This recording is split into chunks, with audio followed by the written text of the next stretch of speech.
Hi, my name is Brian Hoyland, and this is Psychology of Heaven with T.S. Dismas. And I use the pseudonym T.S. Dismas, so sorry for the confusion for everyone. But I just wanted to introduce my friend, John Sheridan. We have met because he had heard my story and he really related to it and reached out to me and told me about his story, and his story just grabbed me. It intrigued me. It grabbed my heart, and I just have to share it with everybody.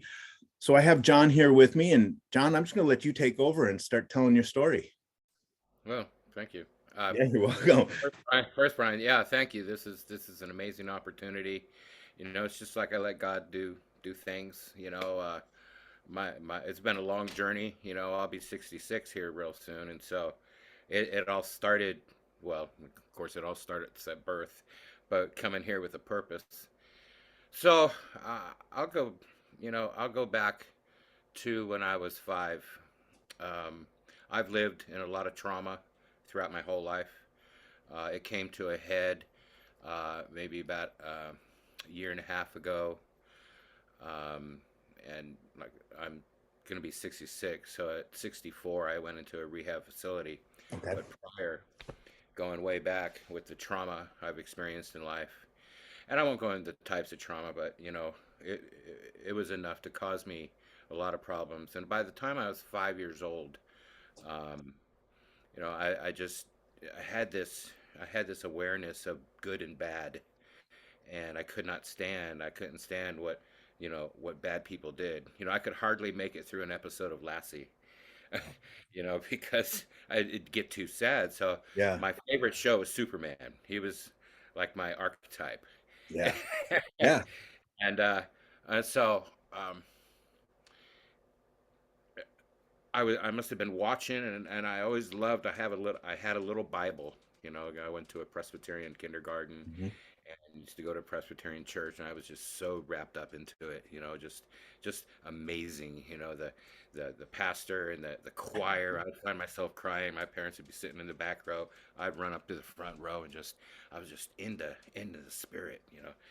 And so about 5 years old, I was watching TV, looking at my little Bible, the pictures, and this light, this light appeared like right up here, and it didn't seem like it didn't frighten me. It didn't seem like anything out of the normal. How kids are, pretty much to see visible things and this and that, but this was real, and I knew it was Jesus.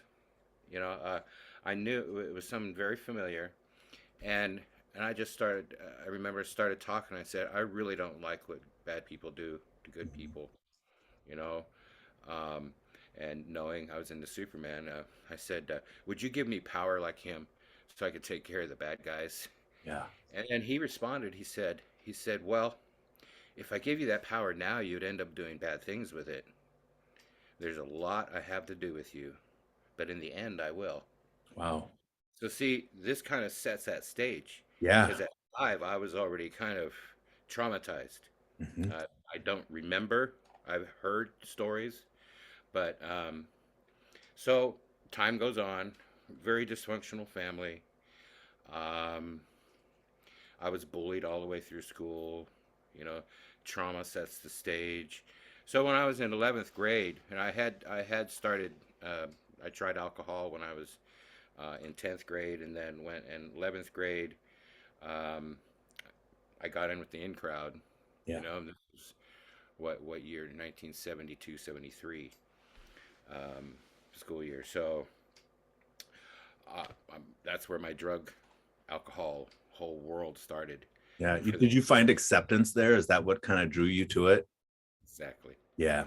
exactly. That's when all the bullying stopped. Yep. That's when it seemed like I was self-medicating. Come to find out, it just relieved the pain. It made me feel wanted, belonged. Yeah. Had belonging, found friends, girlfriends. It kind of that. You know, I just thought I'd like to party. Hey, this is a Yeah. great life. But I was easing the trauma. Come to find Yeah. out. You were. Anyway, Yeah. went through. I didn't go to 12th grade. I went worked with my dad in construction. But all the while, the drugs, kept going. risky behavior. Um, just it kept escalating and escalating. I went in the Marine Corps when I was 18, and that escalated everything more. Boot camp, traumatic. I was born a very I think, a very sensitive, special kid. I call myself like an empath. I feel energies that I feel things. I don't read minds, but I do feel, and even now I feel that that's very useful in counseling. Oh yeah. Um, I'll explain what I'm into now. But so time goes on, a little legal trouble. Um, I get out, get married, last for 3 years. Just that whole, life. Just got involved in life, but yet um, I've always believed in God. Always. I didn't walk it. Always believe in Jesus. He was my root. Yeah, he was my beginning, of understanding of the spiritual realm. And through that time, like in 11th, 12th, and well, I didn't go to 12th, through the Marine Corps, taking hallucinogens, had many trips, had some very spiritually transformative experiences um, on LSD and psilocybin mushrooms. Very spiritual.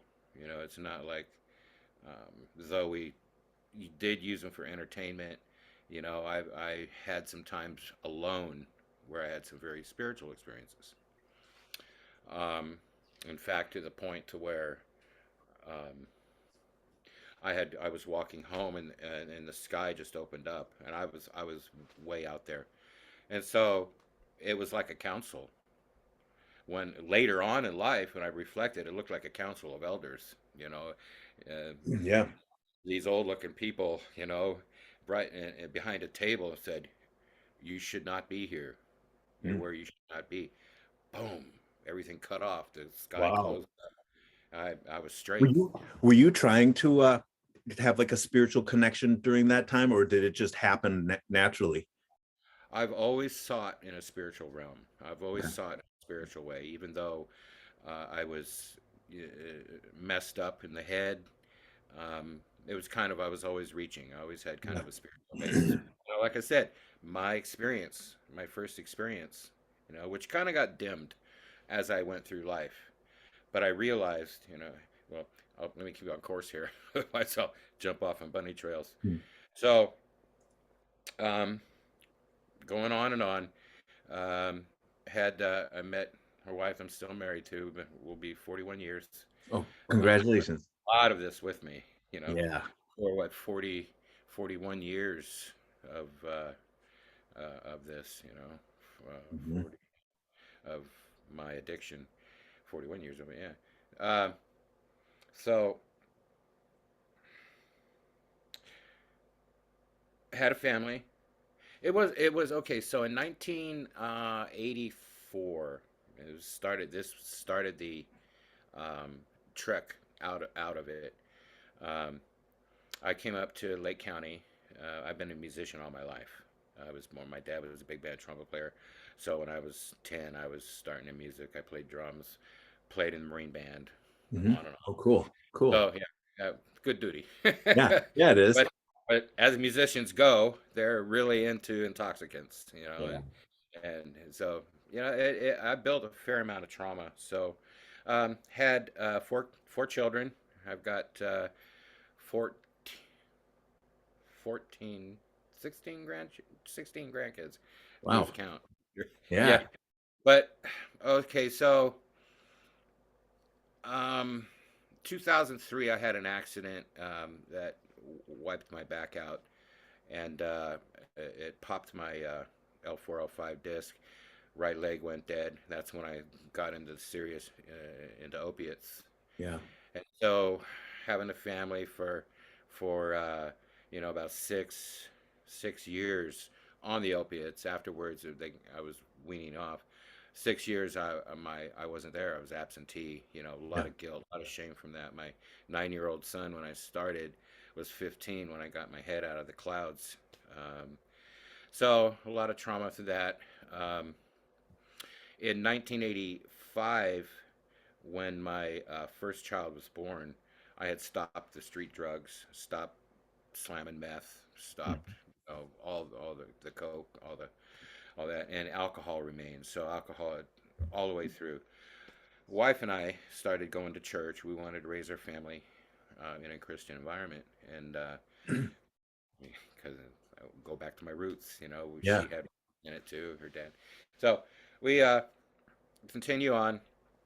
Um, had that episode with the opiates. They're wonderful kids. I always sowed love into them. I knew that that's who God was. Was love, and I couldn't seem to have that for myself. But Right. But you uh, could for your kids. yeah, yeah, Yeah. yeah, and they're amazing, amazing kids. So anyway, time goes on.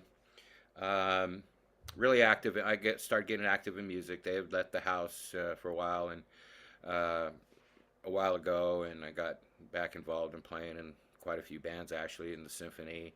But COVID hit, shut everything down.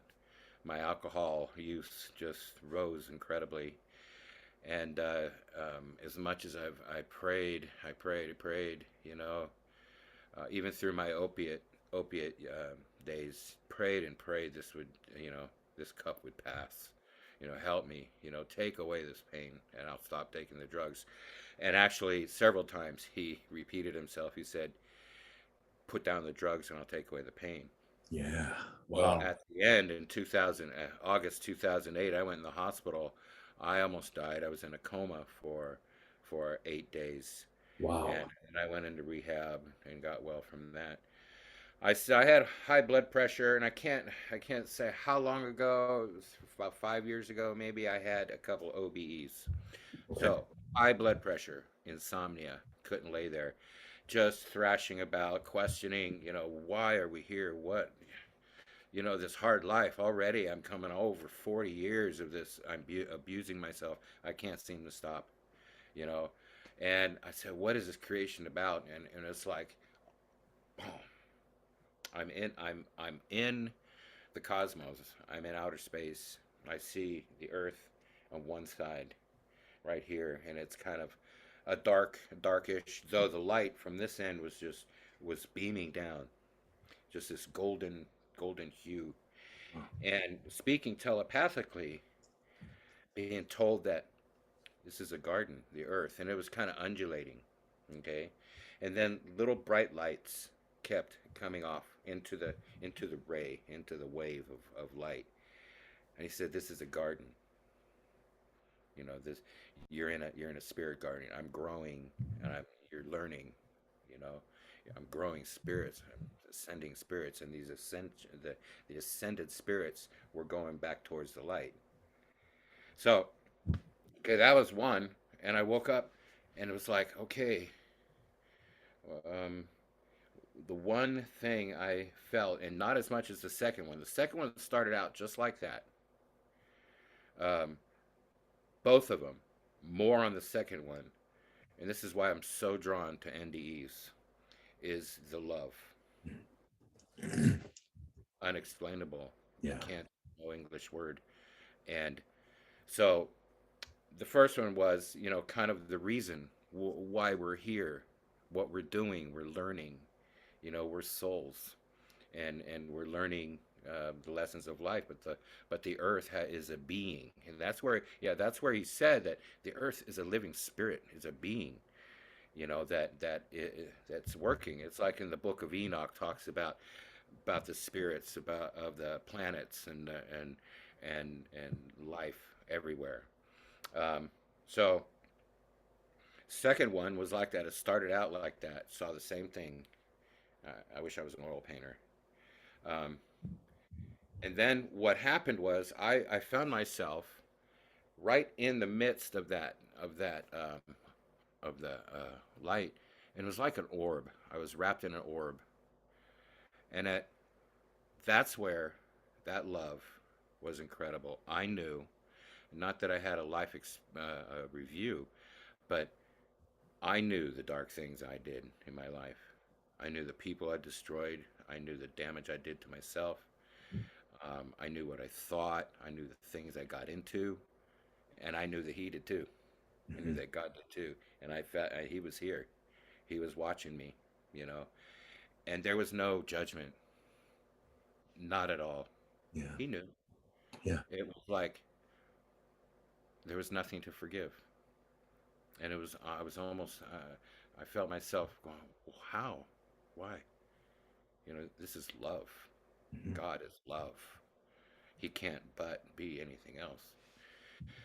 So I keep getting downloads from that too, and that's another thing throughout my whole life. The downloads, a lot of things that had been spoken into my spirit had started become manifest, and especially when I started getting involved in Christian organized Christian religion, Mhm. various denominations. I get into when I get into things, I get into things all the way. Yeah. It's Be you it just good or go right bad. for it. Yeah, Yeah. be it good or bad, I'm all in. So, Yeah. uh, This is a good one to be all in on. yeah, it is. It is. So I studied, I read the word, I prayed, and in a spiritual, uh, there's a lot of things that didn't seem to hold the way it was being taught versus the way I felt that I knew. That Sure. knowing, Yeah. that knowing.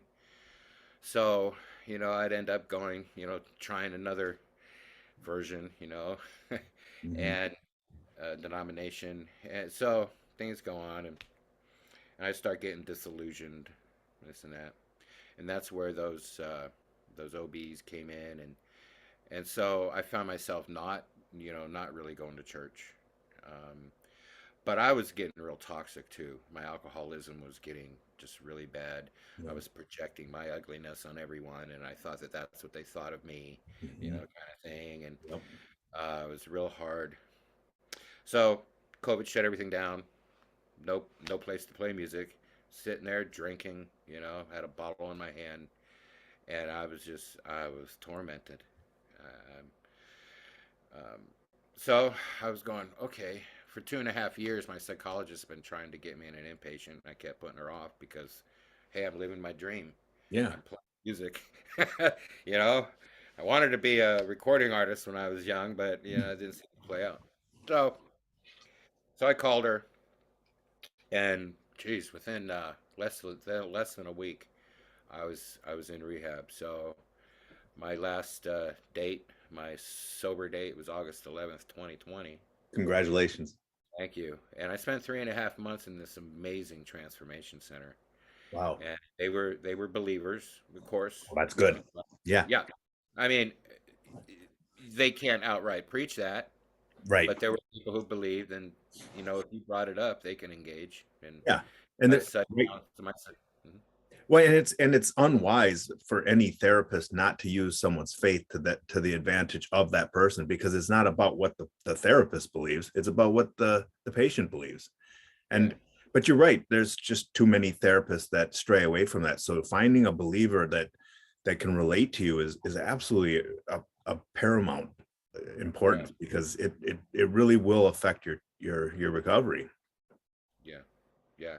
I saw the hand of God move in there. Finally, when I made that choice, Mhm. you know, it's like there was this tug of war on me for so long, and the more it tugged, the more I drank, Yeah. you know, and it got bad, like over a fifth a day of hard alcohol, and about 80 to 100 ounces of beer, smoking weed on top of that. Yeah. It was just not a life.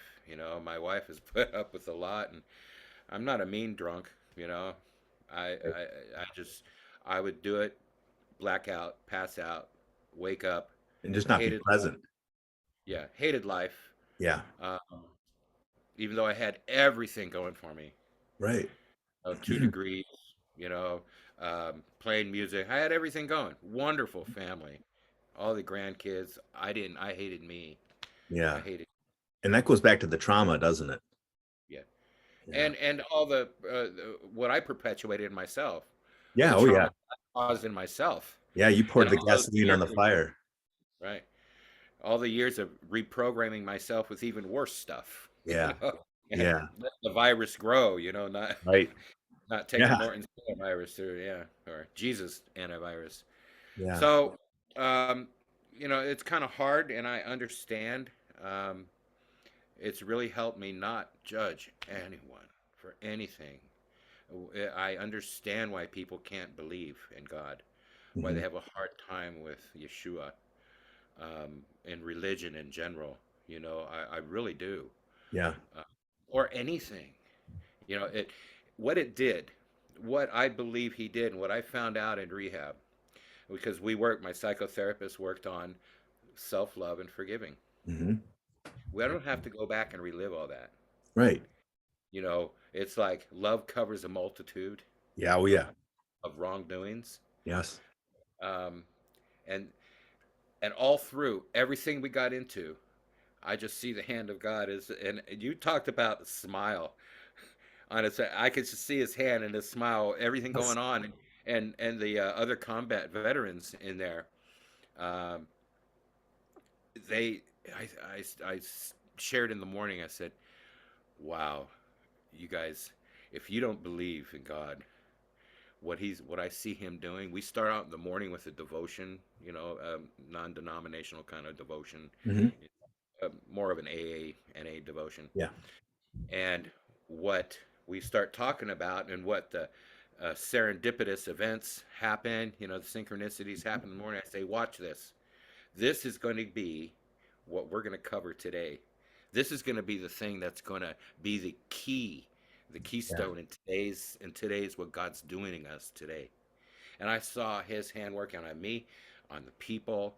It was just fascinating. It was like, yes, he's off to the races. About halfway through, because I kept saying to the psychotherapist, I said, what does self love look like? I walked into rehab actually wanting to die. I had tried to take my life a few times. Um, During and during all the course of this, you did? yeah, prior, Yeah. prior. And when I walked in the door, I said, okay, I'm doing this. I don't know why, basically for my family, for my wife, you know, More not necessarily. external reasons, not Well, internal yeah, reasons. yeah. Yeah. I was totally outer minded, and so I said, "What does this look like? I have no idea." You know, the you know, love others as you love yourself, and that's all I could do. I didn't love myself, so I had a hard time loving others. Yeah. I could love God, but only to the extent that I can love. Yeah. Not understanding what does this love mean. Right. When you see the ugliness of yourself on other people, and think it's them, and then you respond from that trauma, it's you get all wrapped up. You're not Yeah. free. You're bound. Yeah. You're You're just constantly tormented. It's like every interaction you have with people turns out to be negative, and it doesn't have to be that way, but we think that this is how it's happening all the time, and it must be the same for everyone else. right, right. So um, about halfway through, I can't even say a morning that it happened. It just started going. Wow. I remembered what came real flashback to me was the event when I was 5. Hmm. In the end, I will, because he's always called me. Yeah. I've had a calling. I've realized I was put here for something. And through music, and I wrote music. I understand the automatic writing, the spiritual writing, because I am not a poet, or if my mind is not in the spirit, I can't write. I can't. Yeah. It's dumb. I tried to ask my wife. She said, "Yeah, your songs are stupid." But when tapped into God's spirit, it just flows Just flows right out. Yeah. I know right that out. feeling. Yeah, yeah. Writing a book, and Yeah, it just came out. Just I found my purpose. I understood the purpose, yeah. the power of love. I had to be free to love. God is love. Yeah. God sees just love. Right. Well, I think we don't understand that. I didn't understand that. I think as a whole in the church, and it's through more of a three-dimensional or a materialistic kind of thing, understanding that, look, these people who are doing what you call are sins, and they're bucking the church, and they can't seem to comply, Mhm. or they might have authoritarian issues, authority issues, or this and that, famous things. Yeah. Um, there's a reason, there's a purpose, and that's the type of love, that scandalous love, that love that, you know, the Pharisees used to get on Jesus, sitting with the big hardcore sinners, the prostitutes, the tax collectors, the ones that's messing people up. But he considered those religious people who actually kept them from experiencing the love of God and understanding love. And out of all the wise people that's been on this planet, and I've a lot of the sayings of Buddha way back then had been repeated, and in the same context that Jesus and Yeshua spoke. It's the same thing. Love is love. Love has always been love, and people throughout have come to try to tell us about this love.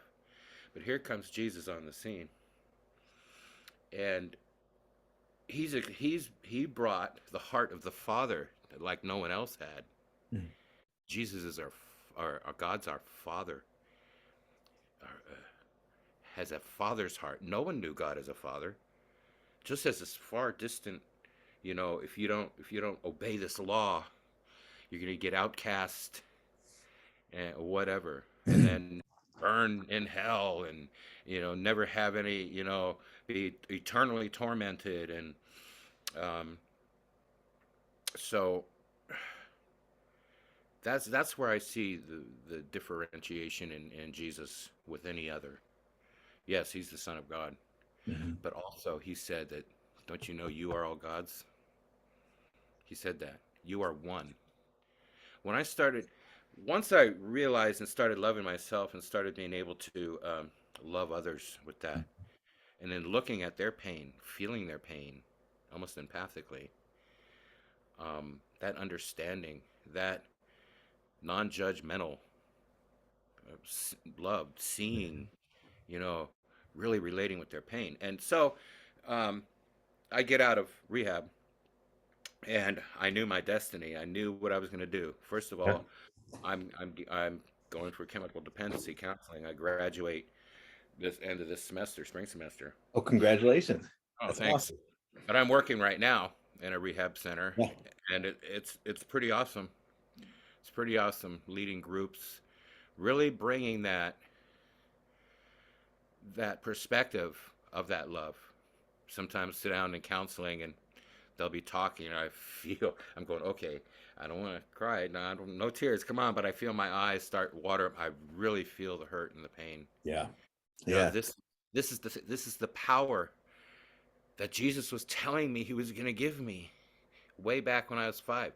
The Yeah. power of love, the strongest, mightiest, highest energy form, anything, the light, the highest energy, light, and love. That's it. Yeah. That's the most powerful weapon, period. And just with that feeling, we're all energy bodies. Everything's energy. I have a bachelor of science degree, studied quantum physics, computer science, all that geeky stuff. But what I've really learned in this past, well, several years, but mostly in this past year and a half, I've really been getting into um, people like Joe Dispenza, Bruce Lipton, um, and then into the NDEs. All of these things coalesce. Mm. They're all from different perspectives. Yeah.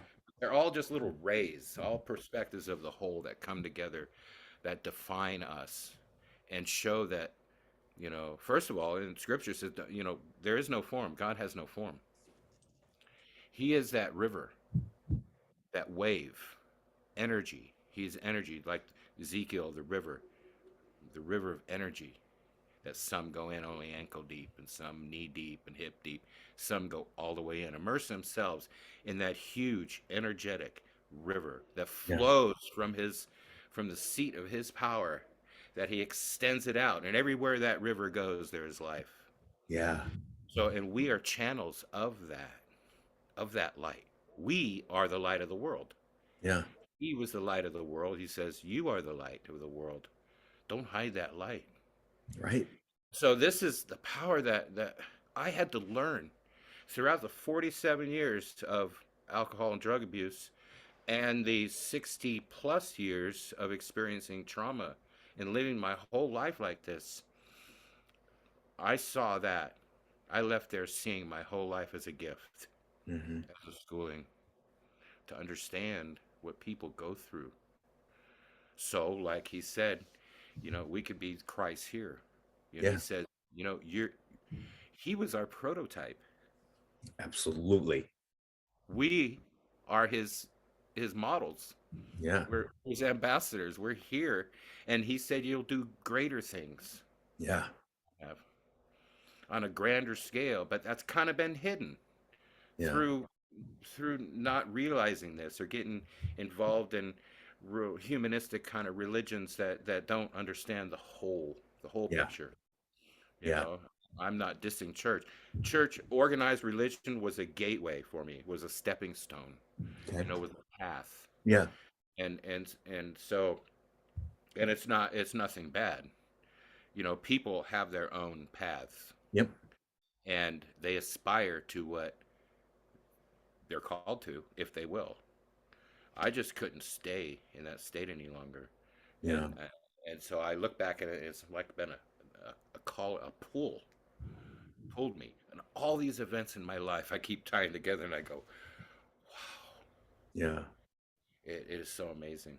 Do you So think that some of your unresolved trauma at the time when you were trying to go back to the churches, you had mentioned that you were projecting your own feelings of animosity towards yourself onto other people and perceiving their responses towards you as validating what you felt about yourself already. Do you think that might have impacted your experience of church? oh, certainly, Okay. certainly, yeah. Yeah. That's why people have this happens a lot. People Yeah. project, Yeah. and Because then you just weren't ready for church at that time. And because it project. was there was still more, I want to go back to the point that you had made, when you were 5 and you wanted to be Superman. You wanted that was your hero and you really wanted that. And it's interesting, as I was listening to your story, I just kept thinking, because I love Superman too. I mean, who doesn't, right? But I was thinking, wow, the devil would be kind of like, what is his name? Lex Luthor, wasn't that his arch Yeah, nemesis? yeah, yeah, yeah, yeah. And Yeah. so he always brought the kryptonite Oh, around, trying to bring uh, Superman's powers down. was that And was that Superman? I Lex Luthor? don't, I know he had the kryptonite, so we'll Yeah, go, yeah. His we'll just stick with his weakness. But that kryptonite, that weakness, we all have something that is a powerful draw to pull us off our path, and it's like life. It's this road, it's a wide road. There's a lot of opportunities. There's a lot of things that we can choose from. But when we start to go on a path that isn't meant to be ours, it narrows that road, so when we're off of our purpose, it's like we're walking on a pencil thin road, and every little step we take is going to cause consequence and problems for us because we're not following our path accurately. And then when we step off, well, we get shoved to the side, we get hit with something, and then we're off balance. We step off again, we get hit again. Pretty soon we're discombobulated. We're just all over the place. We have no clue what our purpose is. We have no idea what we're meant to do. And when we're in that state, self-loathing takes over because Yeah, we're not fulfilling something we know deep inside of us needs to be fulfilled. And it sounds like you found that and it's been opened in you. yeah. All of the those things that those deep things that had been uncovered in me. It's Mhm. like I lived the path. I've not done, you know, totally indespicable things, or the unforgiving sin. Which I don't know what that is. Right. Yeah. Yeah. Or I kind of think it's the rejection of God. I think that's how that could be the only thing that he won't forget. Anything else, if you say you're sorry and repent, he's going to forgive it. Even if you rejected him, he's going to forgive that as long as you repent. I I think think it's that what I saw. I wasn't being outcast or anything by God. Even though yeah. I went off on my own. Hmm. We have free will. Yep. Takes that free will. See, I've believed in the pre-existence of the soul for a long time, that we do work out all of this for a Okay. purpose. Yeah. Okay. Yeah. Predestination, foreordination. Okay. I've never understood it any better than I do now. Is that we decide this for some reason, you know. Um, I haven't been, a lot of NDEers, have described a lot of things, Hmm. and there's a lot of different things, you know. Um, but for whatever reason, I lived this path. I went this path, and all I know is that, in the scheme of things, especially when he looked at me, when I was looking and noticing, and I was in his, I called it the golden womb of God. I was rebirthed almost, even though it took a couple of years to really have that start manifesting. Yeah. Um, I ended up in a fetal position in that before I came out of that vision, or out of body, or whatever it was. Right. Paul, I don't know if it was a vision or out of body. Yeah. Yeah. Whether he had a near death experience or what. Yep. All he knew is what he knew, and it was like, okay, that's fine. I mean, you did what you did. You learned from it. That there was no judgment. There was no fear Right. of anything. So, learning on that path, and all I know from what I did learn in my past 60 plus years, is how bad we as humans can feel and condemn ourselves and self-loathe and Mhm. hate and want to get off this earth and don't want to walk our path. We lose our way totally. We become that lost sheep. You Yeah. know, and he gets us. But all of that is being used. Um, they like the groups I lead. They like the work I'm doing. Yeah. I have. I feel as if I have an understanding. You know, I don't look at people who misbehave in church or whatever as, they're just unruly, they're going to hell, they're not, doing this and Right. that, Right. living the rules. You Yeah. know, you sit back and you look and go, hey, maybe they can't. Yeah. Maybe they have something else going on. People can't believe in Jesus because of what they've seen. Yeah. And we've got to find a different approach. Huh? And we have to find a different approach. We can't, it's, I think this is, it from what you do with your work, not everybody accepts the same kind of discussion, and that nobody needs the same form of treatment as the next guy. They need to be individualized. And same thing with coming to terms with spirituality. When we want to come to Christ, it's a calling, and I can't give somebody else that calling. I just have to help them recognize where he is calling them in their life. And that sounds like what you're describing. Yeah, yeah. They have the answers ultimately. Just have to, you know, Help them with the parts that they don't know. Yeah, be guides. We're shepherds. Yes. Be guides and help them find those. And I've told a lot of them. I said, hey, look, I'm just giving you the flashlight. Right. You've got to take it and you've got to look. I can tell you. I can say, well, how about we go here, go there, Right. or this one person, he wanted me to give him all the answers. Yeah, of course. He Yeah. didn't want to do any of the work, you Right. know. And I said, hey, look, none of us give you the answers. None of us have the answers for you. We don't teach you what to do. Yeah. We give you suggestions. We give you the shovel. Yeah. You've got to dig your own treasure, you Right. know. And but all of that I find I can season with that love and that energy, that power. Jesus healed with tremendous power and distance healing, energy healing. A lot is the power that we realize in ourselves, Hmm. to reach out and heal, Yeah. legitimately heal. Right. And a lot of where epigenetics is going, and they are discovering quantum mechanics, discovering, waves and possibilities and probabilities and, you know, consciousness. I do a Mhm. lot of work. I'm kind of the meditation guru, I guess. Um, I, you know, I like to do it. Yeah. Um, it's hard. Some people at this stage can't understand it. There's some that really want that, Yeah. but I have found some amazing things um, in helping to just break through everything in meditating, and bringing them into that light, into rooms of light, creating that atmosphere, understanding their inner creator, that we are creators. See all this, cutting away all the weeds and the brush and getting to who we really are. Okay. Who are we? Right. And I ask them that sometimes. Who are we?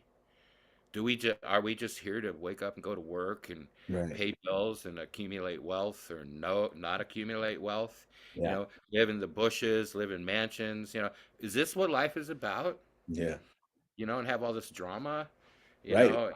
Try to get through that and understand that we are creators, powerful creators, and we learn, how to do this. But um, yeah, it was an interesting journey to get to this point. I can't be, well, I can be. Every day I'm more fulfilled and more fulfilled. That's my musical clock going off, you can hear it. But the struggles we can go through in life, Yeah. and and uh, and not give up. It's Right. like marriage, that you just keep going. The struggles, you climb that mountain in life, and and sometimes it gets hard, and you get to the top, and you're starting to get tired. But then you get to the top of that mountain, and you look out, and you have this overview and this beauty of this earth. Right. And when we get to this point of being freed from who we used to think we were, and get all of the weeds out of the way, get see that we have a grander meaning in life, Hmm. and this is what God does for us. I mean, Yeah. look, God is life. Everywhere He goes is life. Everywhere there's life is God. Yeah. Oh, I don't care to the end of the multiverse, whatever. Wherever life goes, there's God, and that God is everything and in everything, and so we're in Him.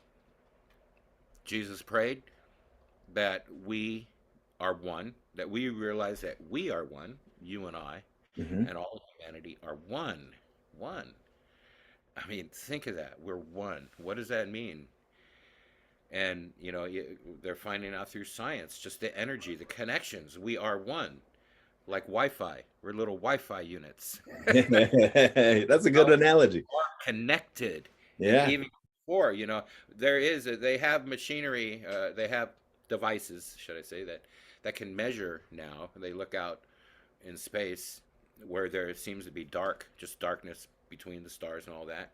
And really, it's not. There is a field of energy that connects everything. Yeah.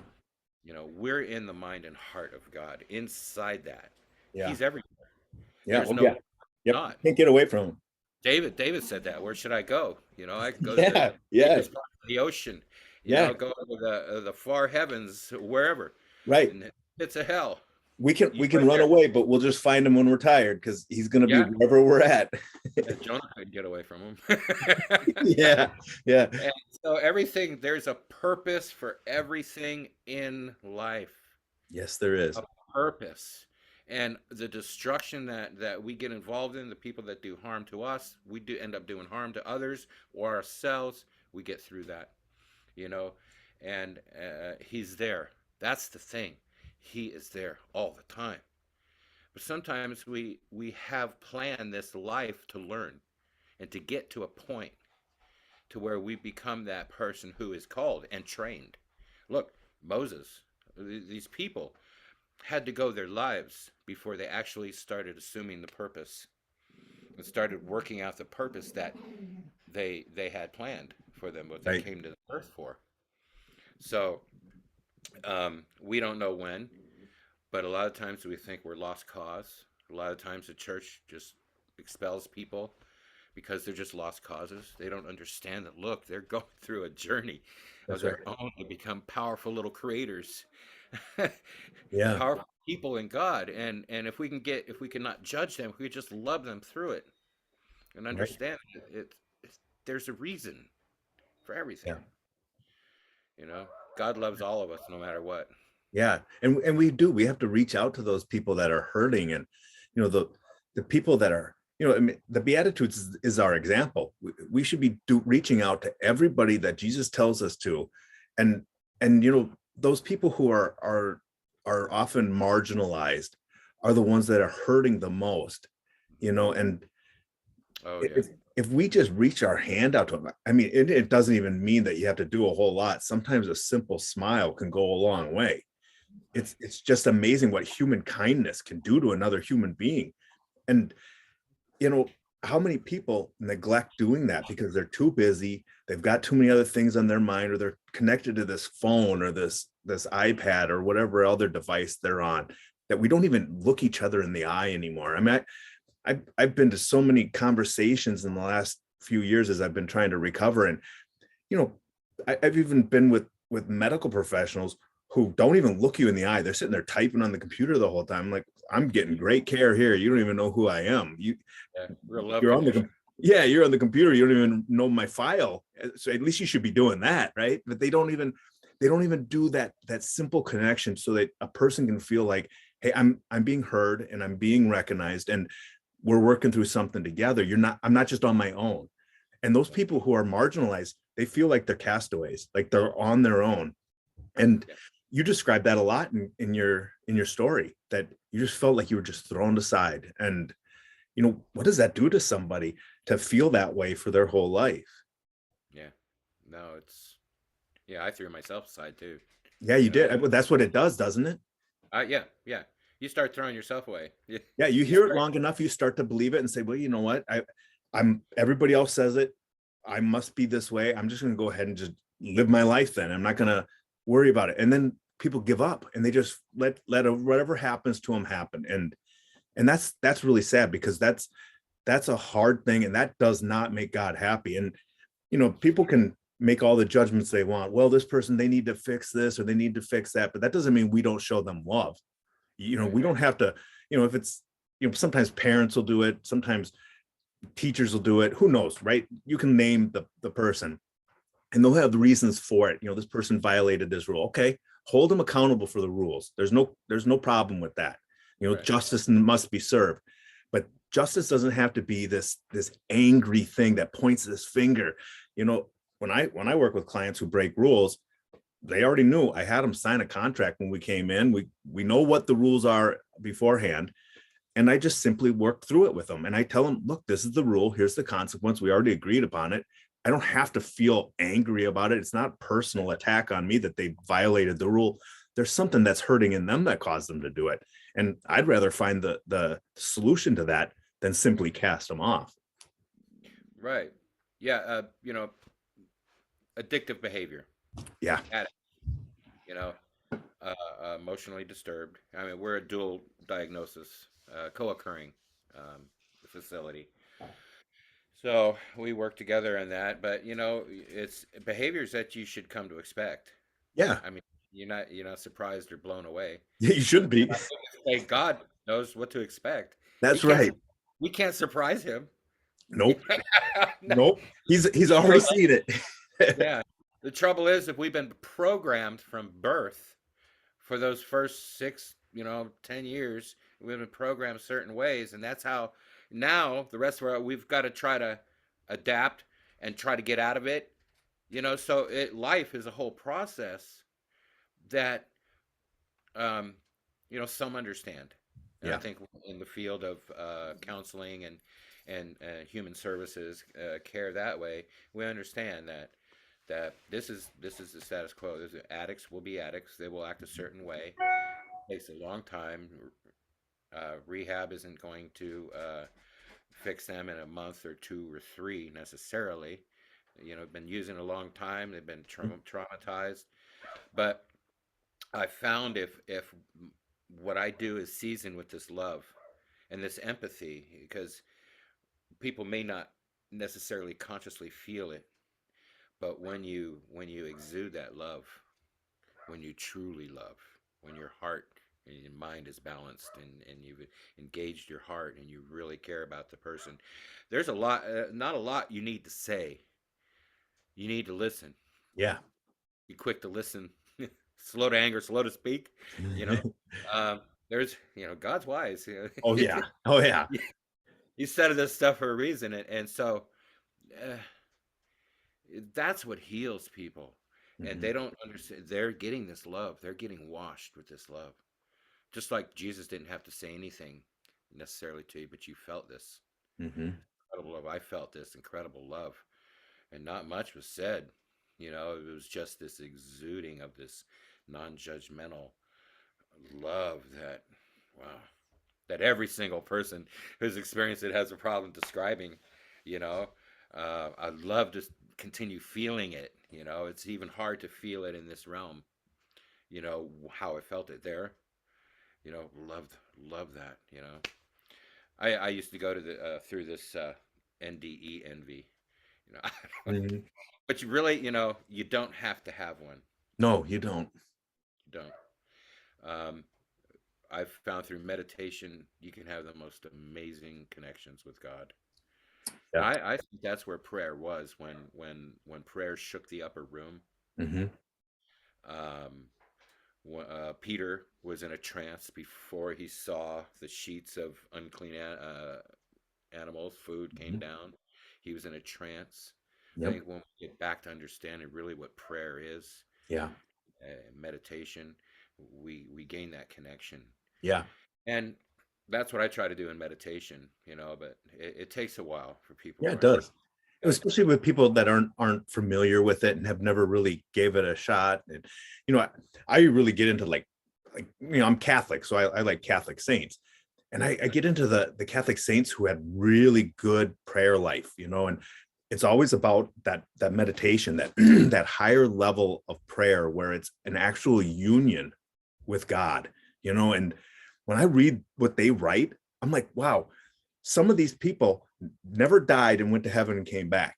And yet they know more than I do. They understand what I saw better than I do. I'm blown away by this. And you're so right. We can reach that connection with God here and now.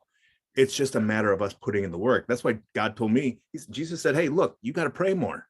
I mean, he gave me the answer to it all. He gave me the solution. That's the solution to everything. I used to wonder what pray never ceasing. It's like, when I used to think that prayer was a body position. Yeah, yeah, right, right. It's Not. not. It can be. Yeah, it If can you definitely want be. it to be, you can be. Yep. Whatever. But meditation, and there's this thing called walking meditation, awake meditation. Yeah. Your mind is there. Yeah. That's a great point. We had a snowstorm here just yesterday, and I was driving home from work. I got off a little early so I could try to beat the worst of it. And I get to pretty close to home, but this guy, he had spun off and he went off into the ditch, and he just needed a little help getting out. Nobody was stopping to help him. So I pulled over, and I just had this feeling like, this is the right thing to do. You got to help this guy out. So I just started praying a little prayer, just in my mind. Jesus, this is for you. I'm just going to help this guy out for you. And it was the most amazing thing. I just felt great afterwards. Here I just did this minor little bit of work to help this guy to get out of there. All I did had push him a little bit while he was, spinning his tires to get out of there. But he got out. This guy was so grateful for the help that I gave him, and my reward was just seeing that smile on this guy's face. It was like to be able to look at somebody who you were able to help in that way. And I realized, that's a prayer too. That's a prayer to be able to every moment offer something up for Jesus, just something, whatever it is, even just saying his name and a smile on your face. That's a prayer. So prayers don't have to be kneeling down and Right. simply, in a trance like Peter, like you said. We can be in trances in our minds and still functioning in life. Oh, yeah, yeah. That is definitely that's. I understand that. That's for Yeah. sure. Yeah, Yeah. I think in reaching people with this kind of understanding. we don't have, our only agenda is love. Yeah. We're not trying to convert them. We're Right. not trying to, have them come over to, or have people will get turned off if we actually go out and say, have you heard of the word of the Lord today and this and that. Yeah. Meet them at their need. I think that's what Jesus did. Yes, he did. Fed them. He didn't say he didn't have an agenda except just to give them love, Yeah. meet their needs, and in that they saw some was it some said you're the son of God, Mhm. or they would realize that Who he was. yeah, and they heard of miracles and they followed him, and this and that, but they followed him.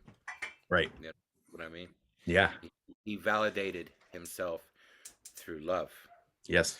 No agenda, just Right. love. Just You know, love. That is the agenda. yeah. Yep. It's so wherever you are, whatever you do, I had to get through my stuff to come to this point where Jesus says, "In the end, I will give you this." Mhm. And so when I'm at work, and I don't know about you, but the paperwork is incredible. Mhm. The file documentation and all that. It's 80% paperwork and sorry for my dog. No, that's all right. Uh, Real life. and 20% actual contact with the clients. But I mean, still, it's awesome. We're around there, and it's just nice to be a kind of person that they and naturally that kind of person Mhm. uh, that they don't see much. Right. It's Right. people with all sorts of agendas. Yeah. Wherever they go, drop the agenda. Our only agenda is to love. We don't have to say anything about God. We don't. I mean, Right. we're his ambassador. We're You're doing it. showing it. Yeah. We're showing God. Yeah. You're Anytime living it. love, anytime you impart love, you're being God to them. You're well, Jesus said we are gods. I mean, we are him. We're Yeah. not just the drop. I mean, people say we're the drop of God, the ocean of consciousness, Okay. drop. But actually, I forget who said that. We're actually the ocean in a drop.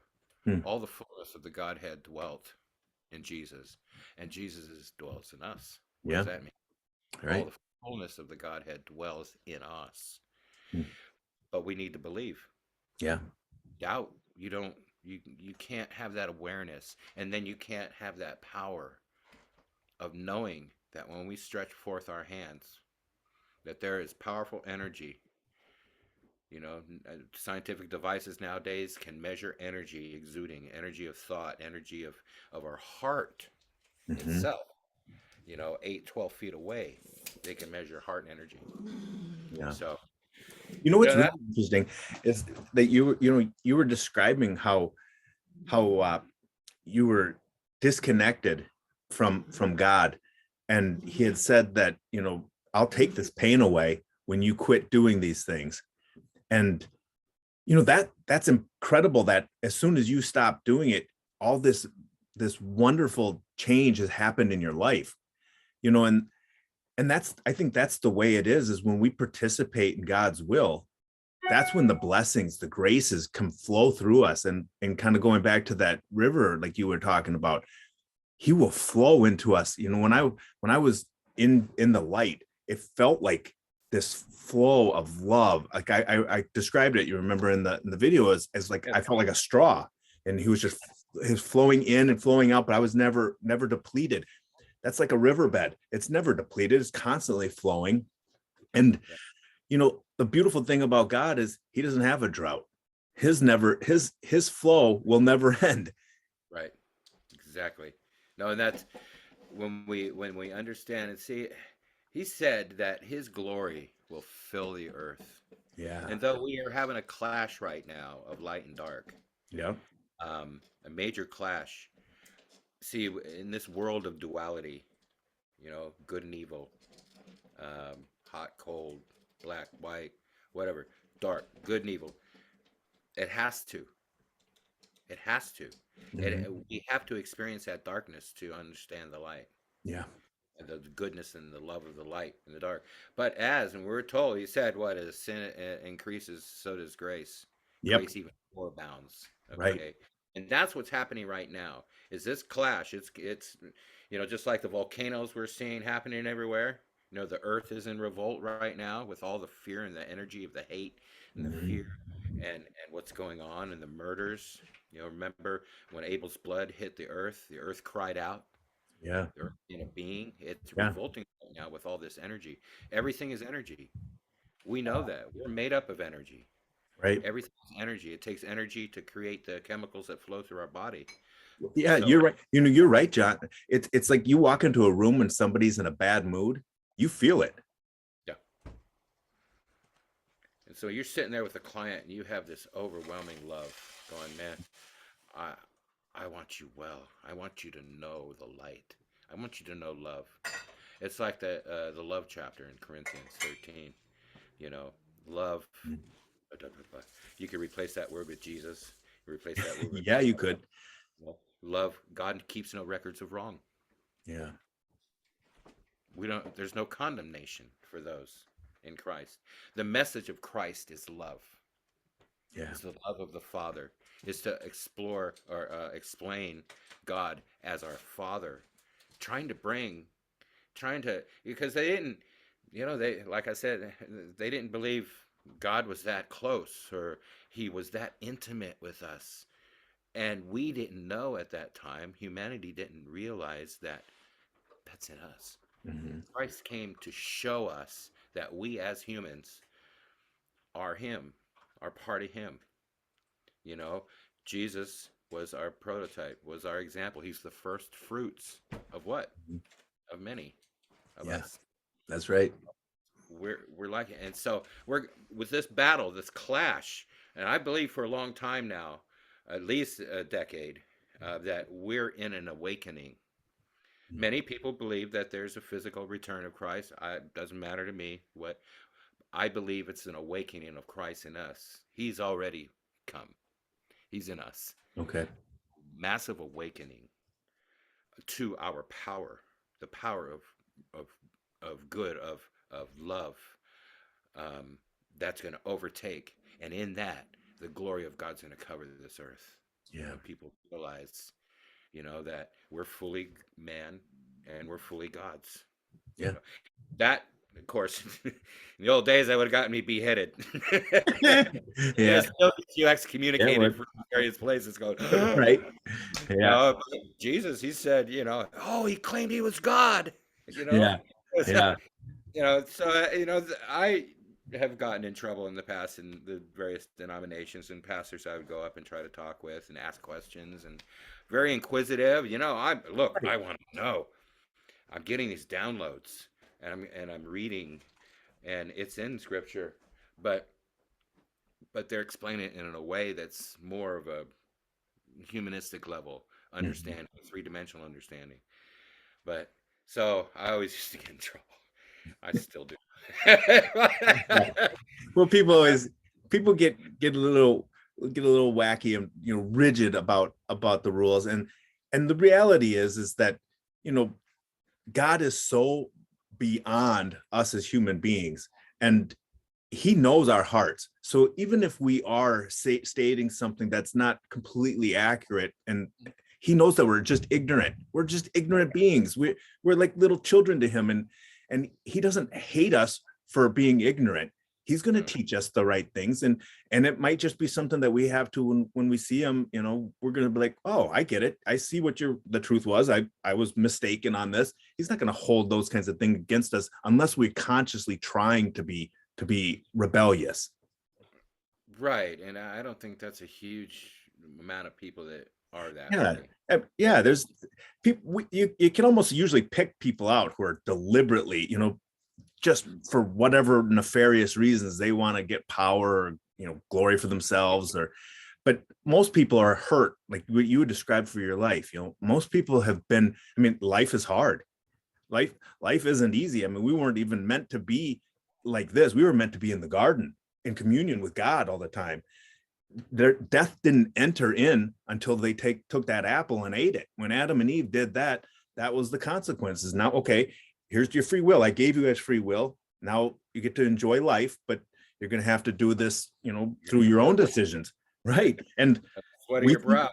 yeah, and we know what we do with that, right? We always, as human beings, we try to find easier ways to get through things. We try to find things that will hold us in a better position. And part of that we give it credit as being natural, but it is a greediness. If I stockpile a whole bunch of things, we see that with COVID now.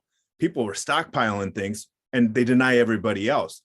Well, that's a really horrible thing to do. However, that isn't unusual. That's been going on since time began, right? People are always thinking about, well, I got to have my stockpile filled up because I need to take care of me and mine, but forget my neighbors. And that's not Right. what Jesus told us. Jesus told us the very opposite. Right. Right. No, I know. You know what I see in this is there's this thing. Yeah, I'm sure you know. You study this. The ego. Mm. Just have this element, this three-dimensional portion of us that just gets built up and built up and built up, and the accumulation of wealth, and you get selfishness and that you got to be right, competitive, you know, it just gets built up and built up. And what I have found is the more I dissolve that, meditation's good on that, dissolve that, and the more you're connected, it starts dissolving. Yeah, I don't have to be right.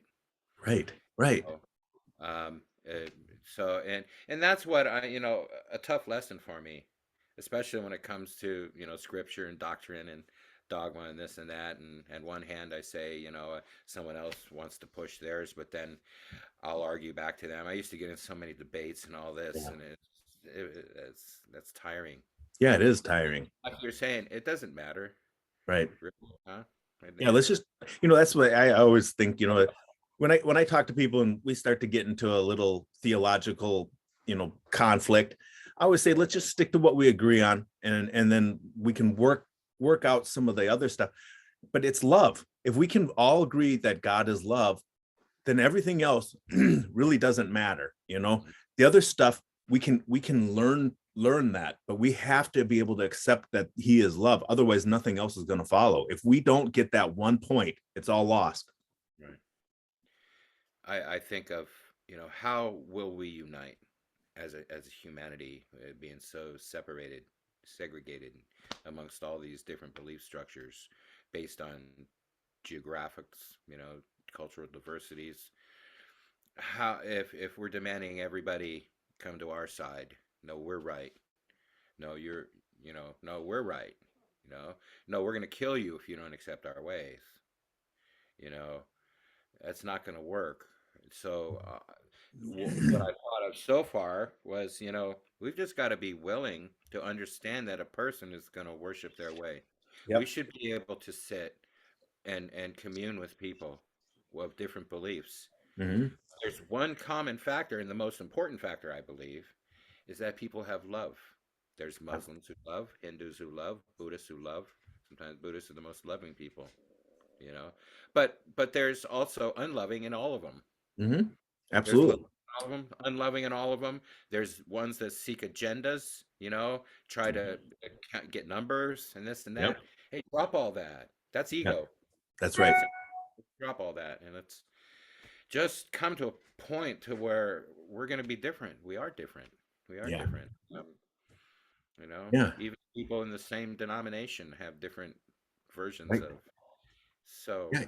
You're so right, because I think politicians are the easiest ones to pick on, and because we all kind of agree that they're all problems, but they do a lot of things just to get votes.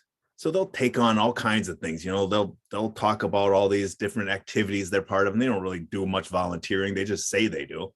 But they'll talk about their faith, and they'll say, I'm this faith, but they never go to church, or they never practice their faith. They just say it so they can get those votes that they want. And what people do is they try to put that agenda, like you were talking about, is they want to put a different agenda and have it under the guise of a faith that they can try to smuggle it in on. And we do have to be careful for those kind of people, because those hurt more people than anyone else does. And because even if you have a difference of opinion with your faith, you should still have love. And if I sit down with, it doesn't matter what faith somebody else is, I'm not going to be swayed. I've already heard all the arguments. There's no one's going to change my mind. So I should feel comfortable having a conversation. I can talk about as much of their faith as they want to talk about. And I don't have to worry about me accepting it. I can just understand, oh, that's a good point. I like that part of what your faith does. That's a wonderful thing. But I'm just not going to accept it for mine and not get angry about it. Why would I get angry? Then again, since I know I don't know everything, I think there's shreds of truth in every single religion, Sure. every single religion, period. And so I kind of try to stay open. I learn a lot from the Buddhist religion as far as how to treat others. It's Mhm. interesting too that Gautama, Siddhartha Gautama, Buddha, um, actually left his kingly estate. He didn't realize it was people suffered, but he left his kingly estate and went out and lived with the people. Mhm. Kind of Jesus left his kingly estate and Yeah. came and dwelt among us. Yeah. It's all about the people. I don't think if you can't love people, you can't love God. No. Yeah. If you can't sacrifice it, I think there's a disconnect with God, because not everybody who can't sacrifice doesn't love God. That's not what I'm saying. But there is a disconnect when we can't sacrifice something for another person, because ultimately loving another person as ourselves, loving our neighbor that way, means I want to hope that you're going to get to heaven.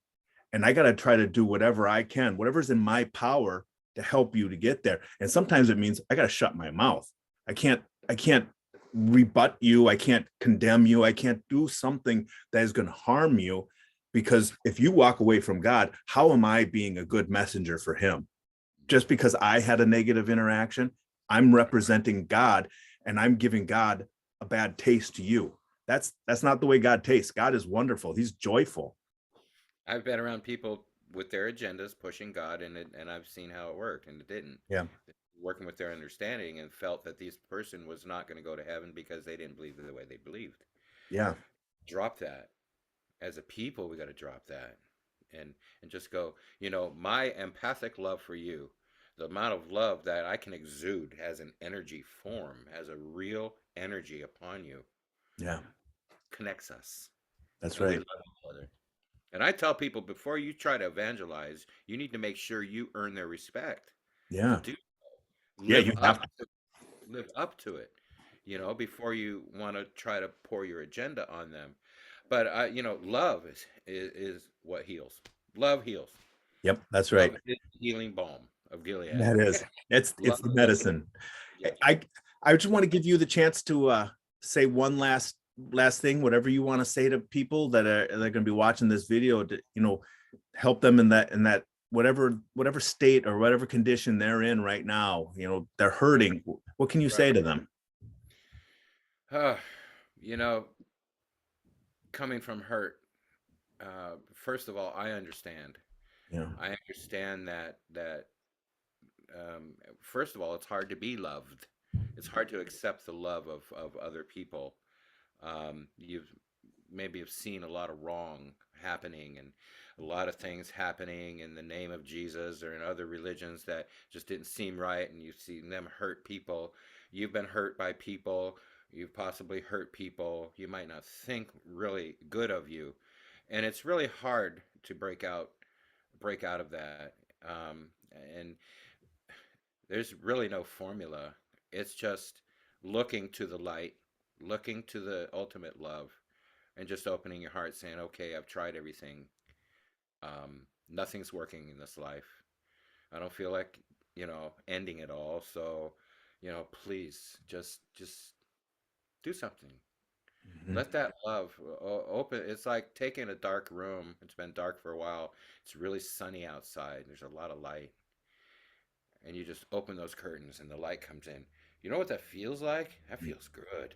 Yeah, it does. Especially if the sun is nice and warm, and you open it up, and you go, and you breathe that in. Breathe in that love. Take time to settle yourself down. Get in stillness.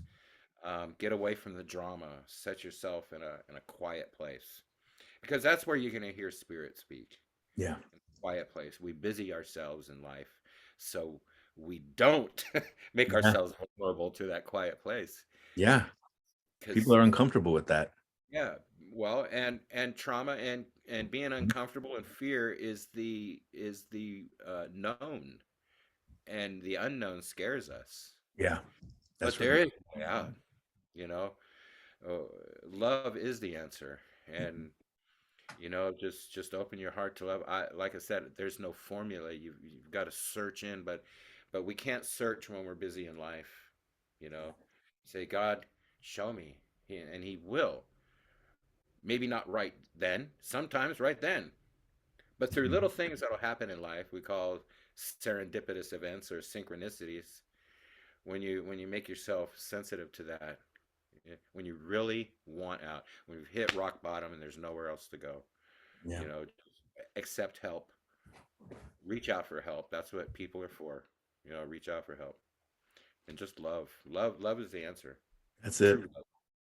Thanks, That's John. Hey, Hey, when you.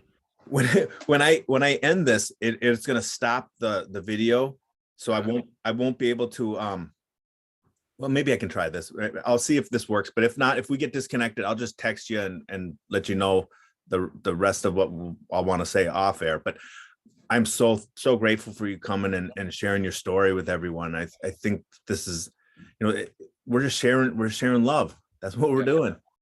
uh, our lives when we share them, are for a reason. Yeah, We've gone through this for a reason, right. and we make ourselves valid. Yeah. And we can impart that love through that pain, that we show that there's a way.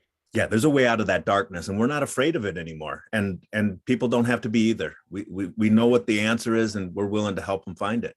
Yeah, we've earned our creds. God bless you, John. God bless you. All right, take care, brother. Thank you. All right, bye. Bye bye.